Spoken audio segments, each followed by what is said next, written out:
Well, it's the final week of action. I'm going to talk through potentially what I could do with my trade, but put this in as a little bit of like a final best buy. If you do have one trade, some people I'm seeing have two. And if we're looking at my team, you should have the majority of players that are super highly owned. So Cleary, May, Haas. They're the big dogs. Make sure you have them on your side. Captaincy this week, I think still playing Haas in a very important game in this first one of the week against the Storm should be your play. And then if you want to go a bit more of a flyer, then Cleary would be the guy. And then that general sort of safety play would be May. But yeah, he did win last week, 87, but the games before that had been a bit lower. So you could worry a little bit about that.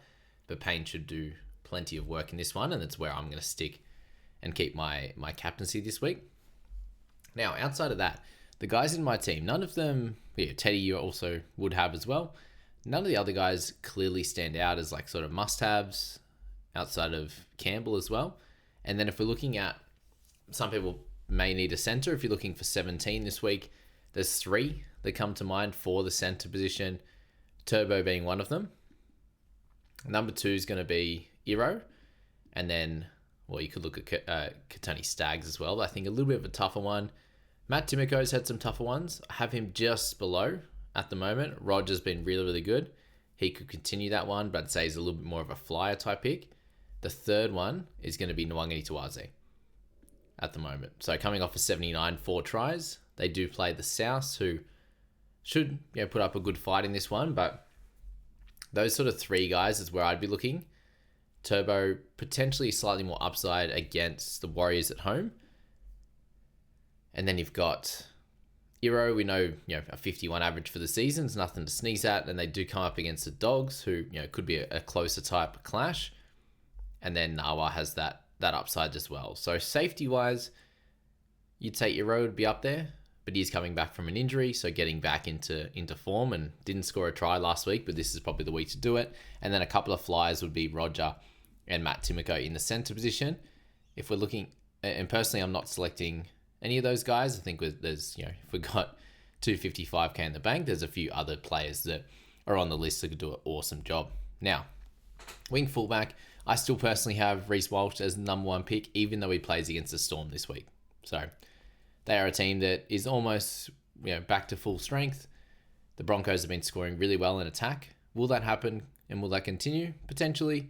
Walsh has still got some general play kicking. He's got the goal kicking as well.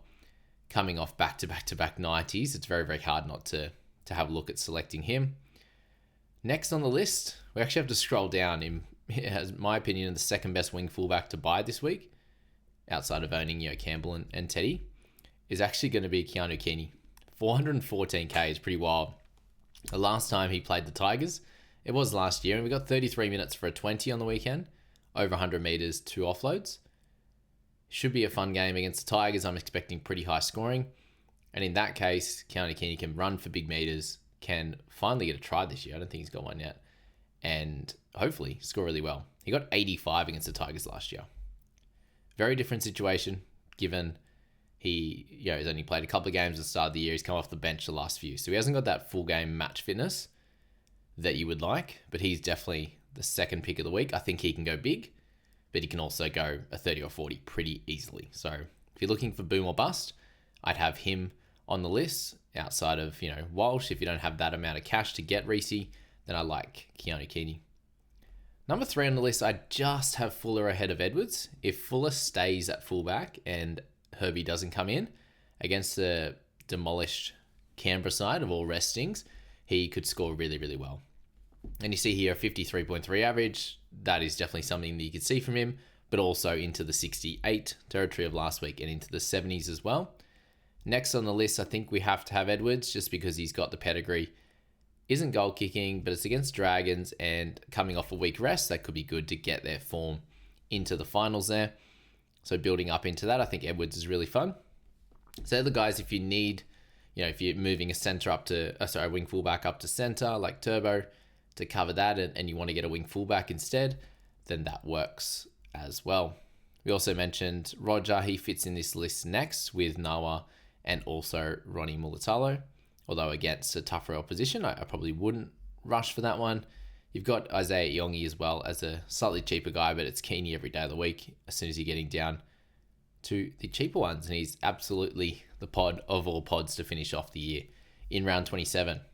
Now, if you're going for any other position, you just need a player on your bench, or you can slot them in your starting side if you like. There's a couple of guys on the list. The first one, I think, with the highest upside this week has to be Daly Cherry Evans. He comes in at 662. If you have enough for him, he's coming off back-to-back 90s as well. The only kind of worry with him is that he has had a lot of lower scores this week.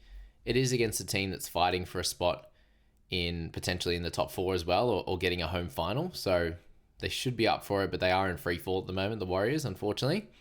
So yeah, with Manly having not much to play for apart from DC's last game, he could easily come out again and score really well. And I'm tempted to go for this play personally. Right now, it's kind of Walsh and DCE that are sort of standing out for me. Corey Horsburgh could be a really fun pick. There's a world where he plays big minutes, like 60 minutes, and absolutely goes nuts and scores well again. But there's also a world, I think, where he hits like a 48 to 50 minute type game and hurts a little bit. So he's a kind of potential boom or bust, really like safe scorer type play. Like I can't expect anything less than like a 48 score or something, and has a chance to go up higher. I don't think picking Nicholson is the play this week. I do think Isaiah Yeo will have a really solid game, but do we expect 80 minutes from him? Probably not with the subluxation that he's been dealing with. Preston coming off 3 tries I think is fun, definitely. Does he need to play the full game? No. Will he? Maybe. But against a tougher opposition in Cronulla, I don't think that he scores more than 1 try if it comes to that. And Colin Matangi probably stands out as a little bit of a really nice pick against the Roosters. They'll want to win this game. And he played big minutes before the bye. I expect big minutes again in the final game of the year. So he would be a fun one, although he didn't score 50 in his last outing. And guys like Brayley could get a rest this week. We don't know, but who's going to actually come on and play hooker? I think Jaden Beryl's in the 18 or the 20 or something like that. So if he was to come into the interchange, then that could spell a little bit of trouble there. So Hughes is also the other fun pick, but against the Broncos, could be a fairly even type clash, and he'll be getting back into his work after his shoulder problem. So not a super exciting one to buy there. And then Eli Katoa should be good in his return game following a rest as well. And if Murray happened to get into a starting side, that could be a fun little play.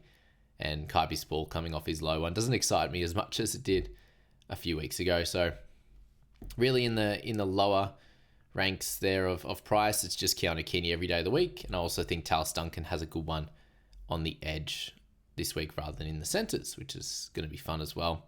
Some slightly cheaper picks that could do well: Adam Fanua-Blake, Sam Walker, although Adam, not super excited given they won't exactly need him to play bigger minutes in this one. It's not the most important of all important games unless you do happen to see the Broncos lose, and it gets a bit more exciting with the Warriors and their game and how things play out with that one as well. So that's kind of all the picks, and personally I'm going to be short either way unless Hiroti plays. So even if, let's just say, he doesn't play, I can just add anyone to my interchange to get my 16th player rather than just sitting with a 15 right now, or I could get a wing fullback or a centre, and cover that, but then I'm short on the bench anyway. So really it doesn't matter for my side because I can't get 17 unless Hiroti plays. So that's where it opens up, and it makes it a little bit harder. Some people, the decision comes a little bit easier if you just have to pick a centre or whatever else. So I'm looking at Walsh still number 1. I feel like if I just went for DCE, like who's probably my number 2 pick,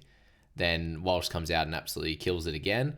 I'd be burning that I'd been spouting him for 3 weeks and just haven't picked him up. So that's kind of where I'm at. A little bit frustrating with the last 2 weeks, but Walsh, DCE, the top 2 for me at the moment, and Keeney number 3. I really like him as a potential flyer, but a bit of a worry on his match fitness and stuff. But we know he's a super fit player in general, being able to run well into 300 meters and just always popping up on either side and all the good stuff that Keanu Kenny can do. So they are the 3 for me for the week, and I will decide in the next few hours because I very much need to. We have 7 hours left until D-Day. I just actually opened up the private group for 2026 with the crew right now, so I'm going to be offering that to every one of you guys next week, and there's a heap of perks for signing up early. So love for you to all check that out. If you've been watching this far, I'd love for you to just take that in. I'm going to do a little presentation next week as well, just to outline it all for you, for those people that are new.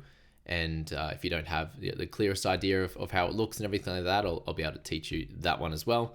So much fun for the 400 people that did jump in. We've currently got the overall leader in Andrew Phillips, and we've got Jakey V in number 4 with Tyson in number 9. So super exciting. Great group of people there that are doing great in fantasy and are great people as well. So would love for you to be a part of that. I will speak more about that next week with you guys. So thanks so much for joining in for this trades and best buys video. I hope that this found you well, and I hope you have a cracking weekend. We'll see you very soon.